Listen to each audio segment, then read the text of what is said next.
छत्रपती संभाजी महाराज यांच्या बलिदान मासाच्या काळात शिवप्रतिष्ठान हिंदुस्थानच्या वतीने रुईकर कॉलनी इथल्या छत्रपती संभाजी महाराजांच्या स्मारकापासून धर्मवीर ज्वाला स्वागत यात्रेचे आयोजन करण्यात आलं होतं। या स्वागत यात्रेची सुरुवात प्रेरणा मंत्र आणि सांगता भारत मातेच्या संरक्षणाची सामूहिक शपथ आणि ध्येय मंत्र म्हणून करण्यात आली।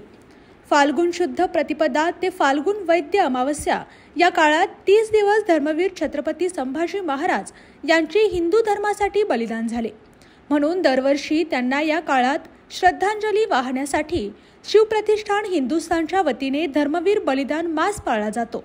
बलिदान मासाच्या काळात वढू बुद्रुक येथून धर्मवीर ज्योत आणून शहरातील प्रमुख ठिकाणाहून धर्मवीर ज्वाला घेऊन स्वागत यात्रा काढण्यात येते। या स्वागत यात्रेची सुरुवात रुईकर कॉलनी इथल्या छत्रपती संभाजी महाराजांच्या स्मारकापासून सुरू होऊन ते कावळा नाका, राजारामपुरी, दौलतनगर, यादवनगर, रविवार पेठ, सिद्धाळा गार्डन, खरी कॉर्नर पासून पुढे बिनकांबी गणेश मंदिर, महाद्वार रोड, धर्मवीर छत्रपती संभाजी महाराज स्मारक, छत्रपती शिवाजी महाराज चौक, हनुमान मंदिर येथे करवीरनगर वाचन मंदिर समोर, सबजेल रोड, कोल्हापूर येथे संपन्न करण्यात आली। शिवप्रतिष्ठान हिंदुस्थान कोल्हापूर शहर कार्यवाहक आशिष लोखंडे, अवधूत चौगले, रोहित अतिग्रे, आदित्य जासूद यांच्यासह धारकरी आणि शिवशंभू भक्त उपस्थित होते।